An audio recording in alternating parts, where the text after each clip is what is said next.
여러분 안녕하십니까? 문은서 목사입니다. 이 시간에는 마가복음 시마강의 30번째 시간으로 마가복음 6장 14절로 29절의 말씀을 가지고 은혜 나누겠습니다.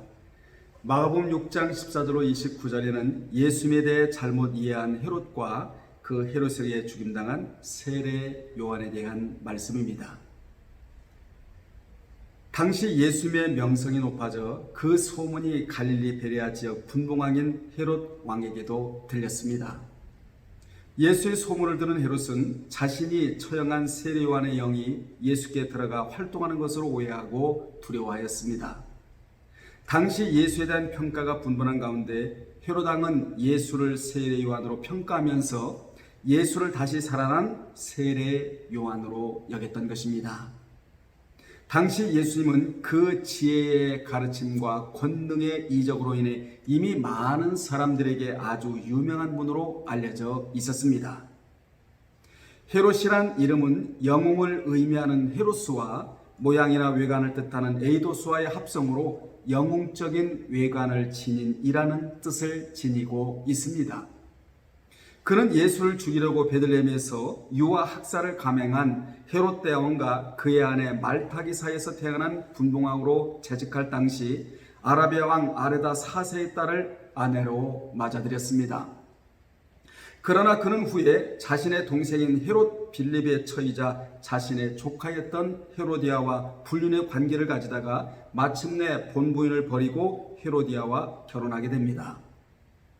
이 일로 본처는 고국 아라비아로 가버리고 그로 인해 수욕을 느낀 아라비아 왕은 헤롯 관할의 영토를 침공하여 헤롯에게 막대한 타격을 입혔는데 이때가 바로 AD 37년의 때입니다. 이 사건으로 그의 권력은 흔들렸으며 AD 39년에 갈리굴라 황제로부터 왕의 칭호를 얻기 위해 로마로 갔다가 헤롯 아그리파 1세의 고소 때문에 고레 누구 두 눔 지금의 프랑스 니옹으로 유배를 가 거기서 죽음을 맞이했습니다. 여기 헤롯 왕에 들었다는 사실은 예수의 복음 사역이 백성들 사이에는 물론 왕실에까지 알려졌음을 보여주며 헤롯 또한 자신이 죽인 세례 요한과 유사한 일을 하는 것으로 여겼던 예수의 사역에 대단한 관심을 가졌음을 보여줍니다. 그는 예수에 대해 관심을 가졌지만 믿지는 못했습니다.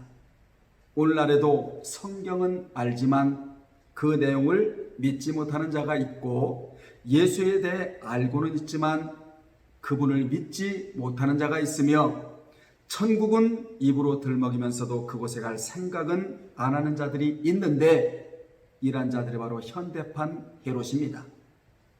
이같이 헤롯은 왕궁에서 예수의 소문을 듣고는 이르되 이는 세례 요한이 죽은 자 가운데서 살아났도다. 그러므로 이런 능력이 그 속에서 일어나느니라 이렇게 말했습니다. 그는 예수를 세례 요한이 다시 살아난 자로 여겨 세례 요한의 생전에 행하였던 여러 능력들이 예수 속에서 운동하고 있다고 믿었던 것입니다. 헤롯은 윤회설의 사상을 가지고 있었습니다. 여러분, 윤회설이 무엇입니까? 죽은 사람이 다른 사람의 몸을 입고 다시 환생하여 활동한다는 설이 바로 윤회설 아닙니까? 이 같은 그의 미신적 발상은 결국 예수의 활동 자체가 과거 세례 요한이 자신을 비관했던 것처럼 자신에게 좋지 않은 결과를 안겨줄 것이라는 불길한 예감을 느끼고 있었던 것입니다. 이러한 내용이 바로 14절에서 말하고 있는데 15절에 보면 당시 예수에 대한 다양한 평가가 사람들 사이에 있었음을 보여줍니다. 그 가운데 하나가 예수님을 엘리야로 이해한 것입니다. 엘리야는 아하방 시대에 많은 기적을 행하다가 살아서 하늘에 올리운 자라고 열왕기하 2장 6절에 기록되어 있는데 당시 사람들은 여호와께서 심판의 날에 앞서 엘리야를 보낼 것이라는 약속 말라기 4장 5절의 말씀을 믿고 있었습니다. 그러나 그들은 구약에 예언된 엘리야와 기질이 같았던 세례 요한을 알아보지 못했던 것처럼 구원자이시고 참 메시아로 이 땅에 오신 예수님을 제대로 알지 못했던 것입니다. 말라기 4장 5절에 엘리야를 보낼 것이다. 이 말씀은 엘리야를 보낸다는 말씀이 아니고 세례 요한을 보낸다는 말씀입니다. 엘리야하고 세례 요한하고는 영적 기질이 같았거든요. 아주 강하게 회개하라 천국이 가까우느니라 아주 강하게 말씀을 증가하지 않습니까? 그래서 영적 기질이 같은 자를 보내주시겠다라는 것입니다. 사람은 무슨 일이 있어도 두 가지는 꼭 알아야 합니다. 하나는 진짜 구원자가 누구인지를 알아야 하고, 또 하나는 사람다운 사람을 알아봐야 합니다. 구원주가 누구인지를 바로 알아야 구원의 문제를 해결해 놓고 이 땅을 살아갈 수가 있게 되고, 사람다운 사람을 알아봐야 그 사람과 일생을 함께 할 수 있는 것입니다. 따라서 이 세상에서 가장 행복한 자는 누구냐? 구원의 문제를 해결해 놓고 좋은 사람들과 함께 사는 자입니다. 16절에 보면 헤롯은 듣고 이르되 내가 목변 요한 그가 살아났다 이렇게 말을 합니다. 본전은 세례 요한을 죽인 장본인이 바로 헤롯 본인임을 스스로 밝히고 있는 대목인데, 헤롯은 요한을 죽인 것에 대하여 자신의 책임을 강하게 의식하고 있음을 보여줍니다. 즉 그는 예수의 소문을 들은 후 즉각 예수를 세례 요한이 다시 살아난 것으로 여겼고, 본전에서 다시 세례 요한을 자신이 죽인 사실을 언급하는 것은 그의 죄책감과 불안, 의식이 매우 심하였음을 여실히 보여주고 있습니다. 죄 지은 인간은 편할 수가 없다라는 교훈입니다. 죄 지은 인간은 항상 죄책감과 불안, 의식이 떠날 날이 없는 것입니다. 가인이 아벨을 죽이고 난 후 얼마나 불안에 떨어야만 했습니까? 여러분은 맑고 밝고 투명하게 살아서 죄책감에 시달리지 마시고 불안에 떨지도 마시고 두 다리 쭉 펴고 잠자리에 드시기를 주님의 이름으로 축복합니다. 17절에 보면 전에 헤롯이 자기가 동생 빌립의 아내 헤로디아에게 장가든 고로 이 여자를 위하여 사람을 보내어 요한을 잡아 옥에 가두었다는 말씀이 나오는데, 참고로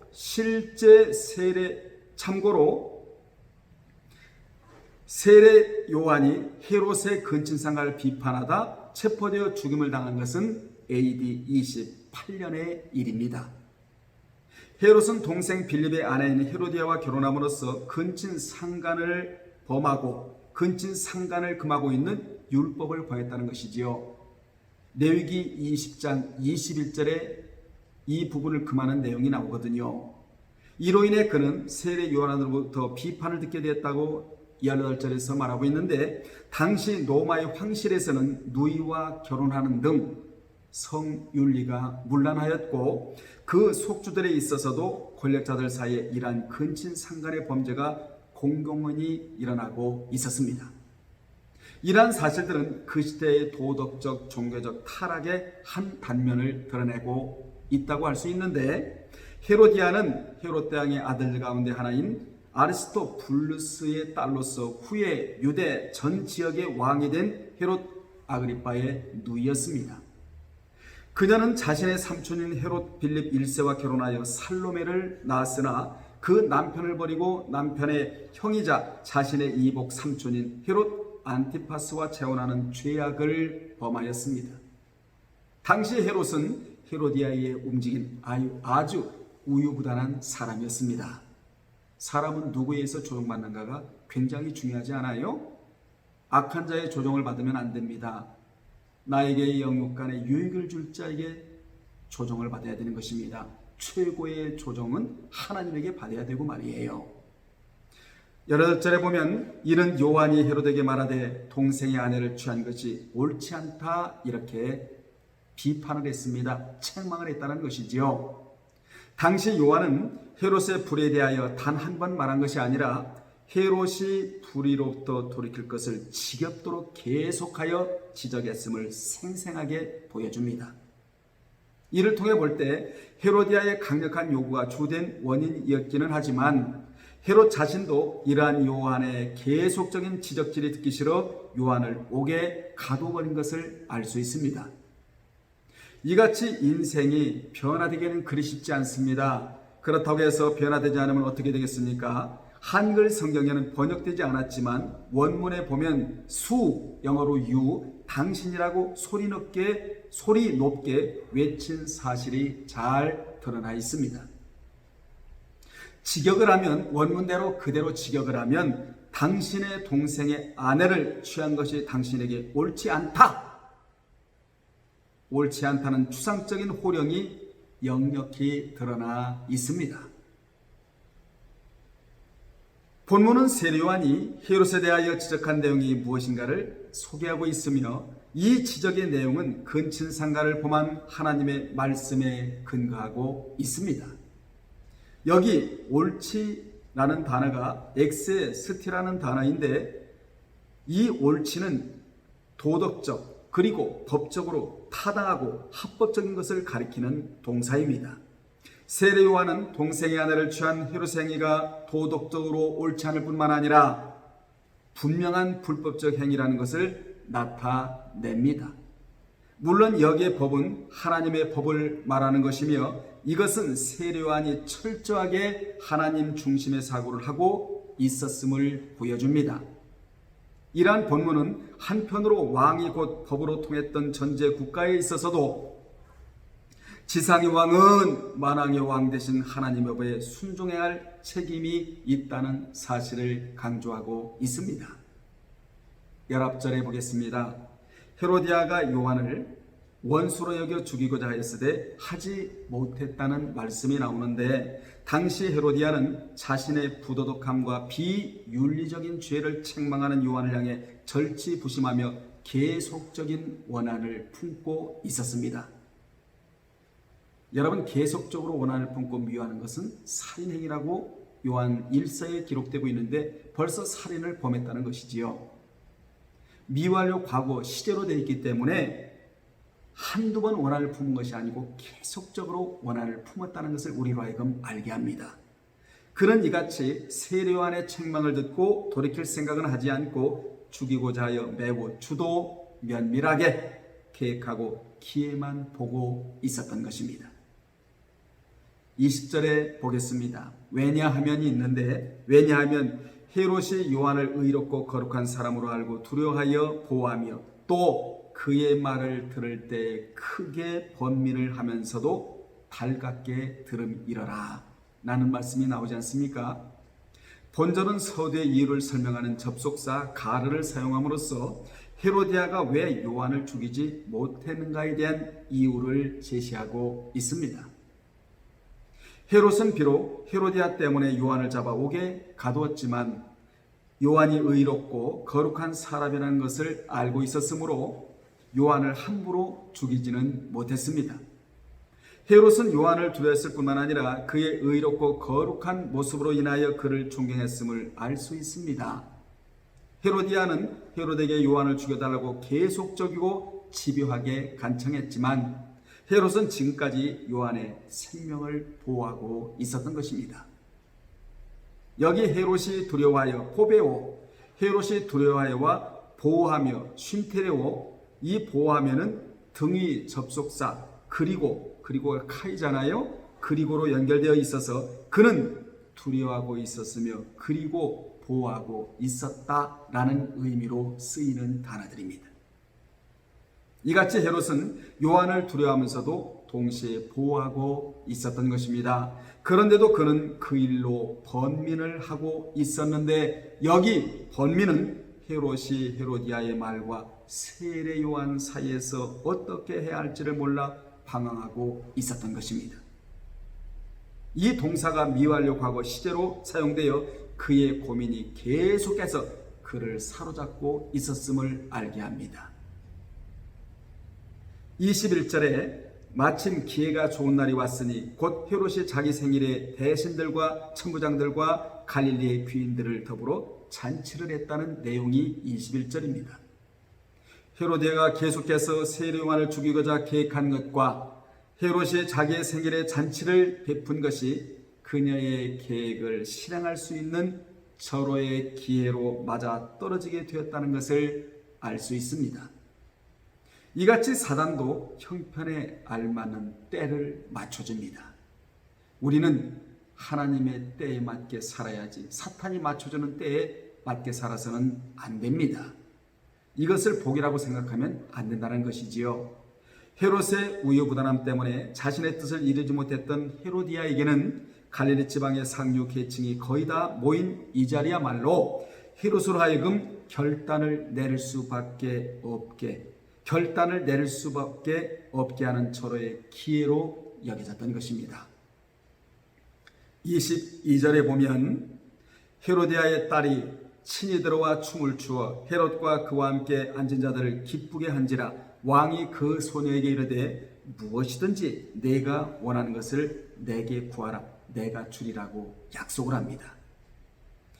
22절로 25절까지는 그 기회 좋은 날을 헤로디아가 어떻게 사용하고 있는지를 구체적으로 밝히고 있는 내용입니다. 헤로디아의 음모는 그의 딸의 춤으로 구체화되는데 여기 헤로디아의 딸은 헤로디아와 전 남편 헤롯 빌립 사이에서 태어난 살로메입니다. 이 살로메란 이름은 안녕, 행복을 뜻하는 샬롬에서 유래한 것으로 평화로운이라는 뜻을 가지고 있으나 그녀는 이름의 뜻과는 달리 자신의 어머니 헤로디아와 자신의 이기적 목적을 위하여 세례 요한을 죽이고자 하는 음모를 꾸민 것입니다. 당시 춤을 추는 무의가 아닌 공주가 잔치에 들어와 춤을 추는 일은 매우 특이한 일로서 그 이면에는 헤로디아의 배후 조정에 의한 살로메의 흉악한 의도가 숨겨져 있음을 알게 합니다. 이같이 살로메는 선한 쪽에 이용당하지 않고 아주 악한 쪽에 이용당한 인물입니다. 우리는 선한 쪽에 이용당해야지 악한 쪽에 이용당해서는 안 됩니다. 헤롯은 자신의 생일잔치에 자신과 참석한 모든 귀인들을 기쁘게 한 살로메에게 무엇인가를 선물하고자 했습니다. 원문에는 내가 원한다면 무엇이든 이렇게 번역이 되어 있는데 그가 그녀의 춤에 얼마나 크게 만족했는가를 잘 보여주는 대목이라 하겠습니다. 이같이 헤롯은 자신의 생일잔치에 춤을 춘 살로메에게 원하는 선물을 주겠다고 약속을 했는데 그는 조카딸이며 동시에 자신의 딸이기도 한 젊은 게지바의 현란하고 음란한 춤에 넋을 잃어 나중에 후회할 약속을 여기에서 해버립니다. 이같이 악인들은 의인 한 사람을 몰아내게 별짓을 다합니다. 춤을 추지 않나, 악한 계획을 세우지 않나, 온갖 때를 다 맞추려고 노력하지 않나. 여러분, 의인한 사람이 무너지면 하나님의 나라가 그만큼 손해를 보거든요. 생명계대가 이어지지 않기 때문에 악인들은, 특히 사탄들은 의인한 사람을 넘어뜨리려고 혈안이 되어 있습니다. 이럴수록 우리는 더 말씀으로 무장하여 자기 신앙을 갖고 자기가 책임을 지면서 어디에 있든지 간에 신앙으로 서 있어야 될 줄로 믿습니다. 23절에 또 맹세하기를 무엇이든지 내가 내게 구하면 내 나라의 절반까지라도 주겠다 이렇게 말을 합니다. 헤롯은 앞절에서 살로메가 원하는 것은 무엇인지 주겠다고 굳게 다짐한 바가 있습니다. 그런데 그는 이제 거기서 한 걸음 더 나아가 살로메에게 무엇이든지 구하는 대로 주겠다. 이 주겠다는 자신의 말을 그것도 맹세까지 하면서 확증하고 있습니다. 당시 그 말을 들은 모든 자들은 그 맹세에 뭐가 됐습니까? 정리됐다는 것이지요. 여기 맹세, 옴니오, 맹세는 원래 거룩한 대상들을 굳게 잡다라는 뜻을 지닌 단어로서 고대인들이 신성한 물체를 잡거나 신적 대상을 향하여 손을 쳐들어 맹세했던 것을 나타냅니다. 맹세는 한 번 하면 반드시 엄수해야 하는 것이므로 사람들은 가능한 맹세하지를 않았습니다. BC 4세기 그리스 의사 히포크라테스는 그의 선언문에서 만일 우리와 같은 맹세를 내가 위반하여 깨뜨린다면 정반대의 일이 내게 일어날 것이다 라고 선언함으로써 맹세 위반의 불가성을 강조하기도 했습니다. 주님께서도 마태오 5장 34절에서 도무지 맹세하지 말라고 하셨습니다. 함부로 맹세하지 말라는 것이지요. 이는 자신의 약속조차도 잘 지키지 못하는 인간의 연약성을 염두에 두고 하신 말씀입니다. 그러나 헤롯은 지금 살로메의 음란한 춤에 매료되어 건전한 이성을 상실한 채 후회하고 말 맹세를 하고 말았던 것입니다. 헤롯은 이같이 맹세하였기에 살로메가 무엇을 구하든지 그녀의 요구를 들어줘야만 했는데, 만약 그렇지 않을 때는 그는 잔치자리에 모여있는 수많은 증인들에게 신뢰할 수 없는 사람, 거짓의 사람이라는 평가를 받게 될 것이며, 그렇게 되면 권위에 심각한 타격을 받게 될 것은 자명한 일이었습니다. 헤롯은 우유부단하고 사례가 뒤지 못한 자에게 살로메의 춤값으로 내 나라의 절반까지라도 주리라, 이렇게 약속을 해버립니다. 사실 이 말은 과장법으로 무엇인가를 후히 주고자 할 때 사용되는 일종의 관용적 표현으로, 내가 아무리 엄청난 대가를 요구한다고 해도 내가 요구하는 것이라면 무엇이든지 주겠다라는 의미로 한 말입니다. 24절에 보겠습니다. 그가 나가서 그 어머니에게 말하되 내가 무엇을 구하리까? 그랬더니 그 어머니가 이르되 세례 요한의 머리를 구하라고 말해줍니다. 왕의 맹세를 받아낸 살로메는 그 자리에서 바로 자신이 원하는 것을 말하지 않고 밖으로 나가 그 어머니 헤로디아에게로 갔는데, 그리고 헤로디아에게 어머니, 내가 헤로데에게 무엇을 구하리까라고 물었는데, 그녀의 물음을 통하여 그녀가 잔치자리에 들어가 춤을 추고 사람들을 기쁘게 했던 모든 일들이 그녀의 어미 헤로디아의 배후 조정에 의한 것이었음을 여기에서 드러내고 있습니다. 살로메는 어미에게 내가 구한다면 무엇을 구해야 하느냐고 물었던 것이지요. 한 패가 되었다는 것입니다. 악한 쪽에 한 패가 되었다는 것이지요. 그래서 진리를 사모하는 사람은 진리를 사모하는 사람끼리, 악을 행하는 사람들은 악을 행하는 사람끼리 끼리끼리 모여 살아갈 수밖에 없는 것이 세상입니다. 우리는 선한 덩어리가 되어 일생을 살아가야 될 줄로 믿습니다. 이렇게 하자 헤로디아는 세례 요한의 머리를 구하라고 말을 했는데, 단 한 번뿐인 기회에 무엇을 구해야 되느냐는 질문을 받은 헤로디아는 조금도 지체하거나 망설임이 없이 세례 요한의 머리라고 말을 합니다. 그러므로 이 모든 과정이 미리 계획되어 있었음을 의미하는데, 헤로디아에게서 지금 이 순간은 계속하여 요한을 죽이고자 했던 그의 치밀한 음모가 드디어 이루어지기 직전의 순간이 온 것입니다. 사실 원문에는 부하라가 없고 그냥 머리를 이라는 의미밖에는 나오지 않습니다.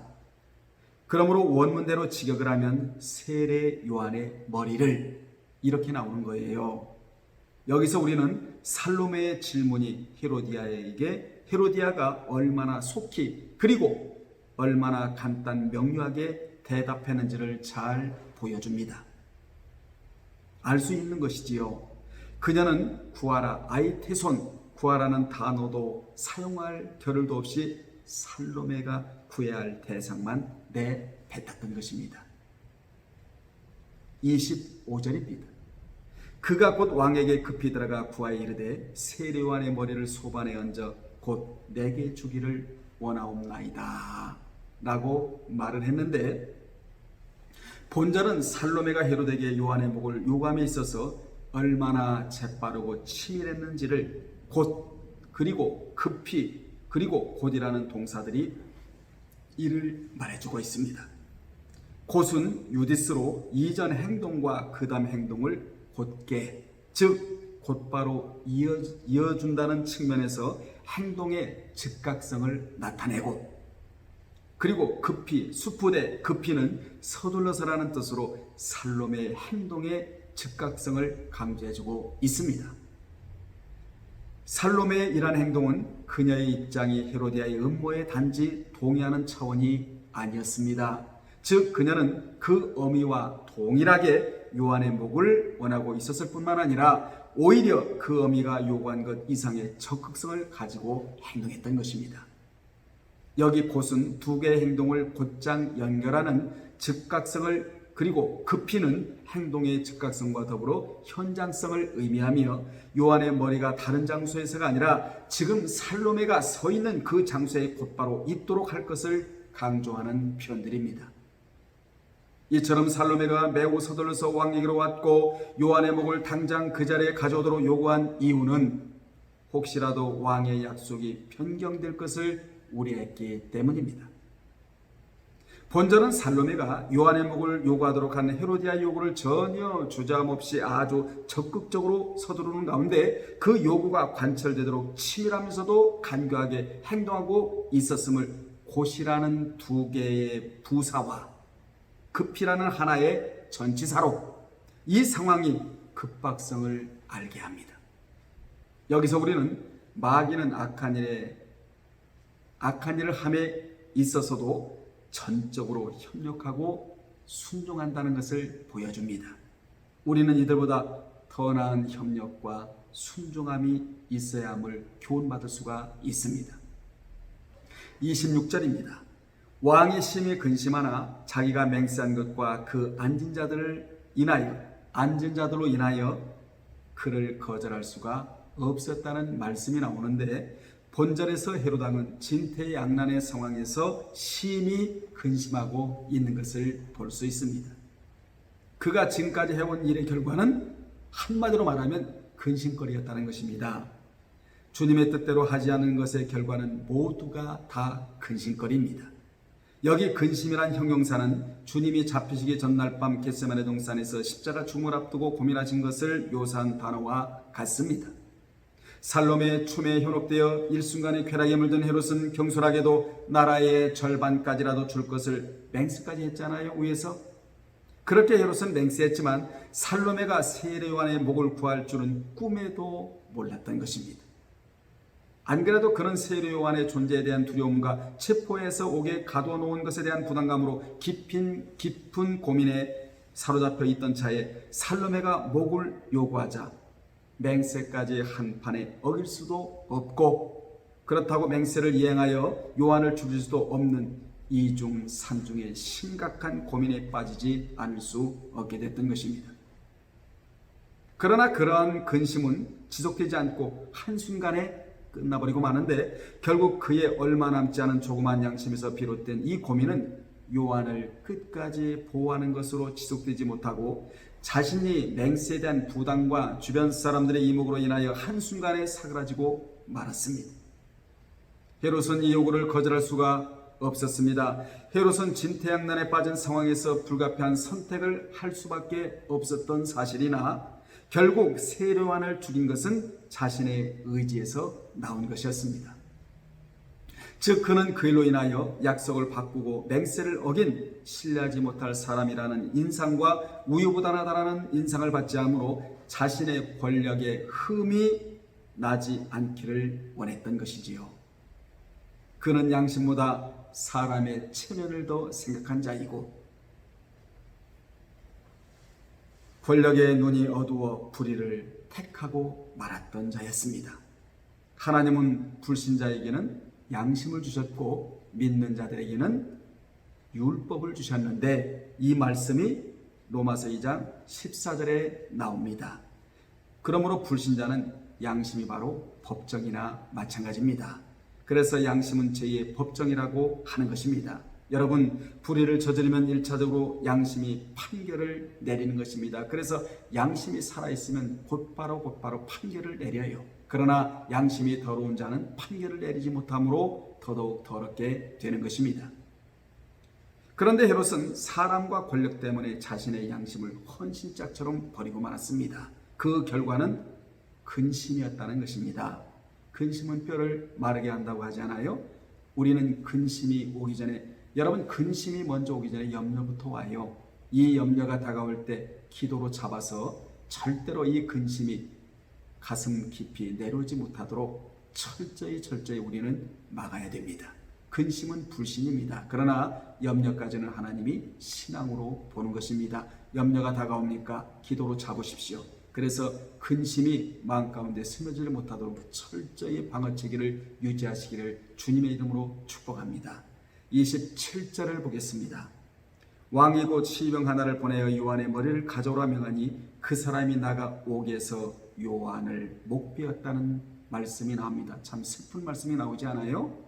여기 또 곧이라는 부사가 등장하여 헤롯이 살롬의 요구에 즉각적으로 반응했다는 것을 알게 합니다.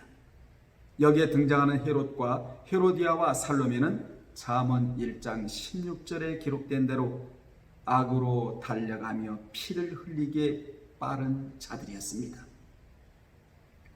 28절을 보겠습니다. 그 머리를 소반에 얹어다가 소녀에게 주니 소녀가 이것을 그 어미에게로 주었다는 말씀입니다. 어머니의 지시에 따라 헤롯에게 요한의 목을 요구한 살로메는 드디어 목뱀을 당한 세로안의 머리를 가져다가 어머니 헤로디아에게 선물을 주듯이 바쳤습니다. 살로메가 세로안의 머리를 헤로디아에게 갖다 줌으로써 절치부심하며 세로안을 죽이고자 했던 헤로디아의 소원은 마침내 성취되었습니다. 그녀는 악한 소원이 이루어졌다고 쾌자를 부르는지는 모르지만 시옥에 가면 그 결과가 여실히 드러날 것입니다. 전설에 따르면 쟁반에 올려져 있는 세례요한의 머리를 보자마자 헤로디아는 그녀의 긴 머리핀을 뽑아가지고 요한의 혀를 계속적으로 콕콕 찔러 뽑아버렸다고 그렇게 기록이 되어 있습니다. 그녀는 자신의 사악한 비행을 고발하는 세례 요한의 진리의 혀를 그냥 놔둘 수가 없었던 것입니다.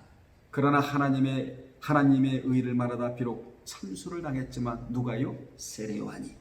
세례 요한의 그 정신은 성경에 기록되어 많은 자로 하여금 교훈을 받게 합니다. 지금 그녀의 혀는 지옥에 매달려 있을지도 몰라요. 지옥에 매달려 있겠죠. 있을지도 모르는 것이 아니고요. 하지만 세례 요한은 천국에서 누리고 있을 것은 자명한 사실입니다. 29절에 읽겠습니다. 요한의 제자들이 듣고 와서 시체를 가져다가 장사했다는 말씀이 나오는데 여기서 한 페리코프, 한 단락이 마감이 됩니다. 좀 내용이 깁니다만은 그래도 중간에 찾을 수가 없어서 제가 계속하여 말씀을 전해드리고 있습니다. 요한의 제자들이 요한의 시체를 가져다가 장사했다는 말은 무덤 속에 두었다는 말입니다. 요한은 생전에 나의 제자는 쇠하고 주님의 제자들은 흥하여야 된다고 외쳤는데 이들은 바로 요한의 제자들이었습니다. 그 제자들은 사랑하는 스승의 얼굴은 보지 못하고 얼굴을 보지 못한 채 목이 잘려나가고 없는 몸뚱아리만 가져다가 장사를 지내야만 했습니다. 이로써 예수의 선구자이자 최후의 선지자인 세례 요한은 30년 남짓한 짧은 생애를 마감하고 역사의 뒤안길로 사라집니다. 결론 내리겠습니다. 헤롯 안디바는 자신의 범죄에 대해 괴로워하면서도 결국 헤로디아의 말을 쫓음으로써 스스로 파멸의 길을 자초하고 말았습니다. 그러나 당시대를 살았던 세례 요한은 불의에 대해 외치다가 생을 이렇게 마감을 했습니다. 세상에는 항상 이렇게 두 부류가 존재합니다. 우리는 어떤 부류가 되어야 하겠습니까? 악한 자의 연합은 죽음을 만들어내기 때문에 악한 불에 속하면 안 되고, 또한 악한 자의 꾀는 피를 흘리는 일이기에 그쪽에 속하면 안 되고, 그리고 근심에 속하는 그런 자들이 되면은 안 됩니다. 근심의 결과물로 주어지는 일은 아예 하지 말아야 되고, 하나님 앞에 선한 자로서, 하나님 앞에 신앙인으로서 우리는 선한 쪽의 방향을 잡아서 각도의 신앙으로 하나님 앞에 한 걸음 한 걸음 나아가면서 바로 서 있는 모습으로 하나님 앞에 비춰져야 될 줄로 믿습니다. 마지막 시대는 능력보다도 분별력의 시대입니다. 우리 서로 분별력을 갖고 여러분의 신앙이 고급 신앙이 돼서 한 걸음 한 걸음 천국을 향해 다가가는 여러분이 되시기를 주님의 이름으로 축복합니다. 다시 만날 때까지 주님 안에서 평안하십시오. 할렐루야.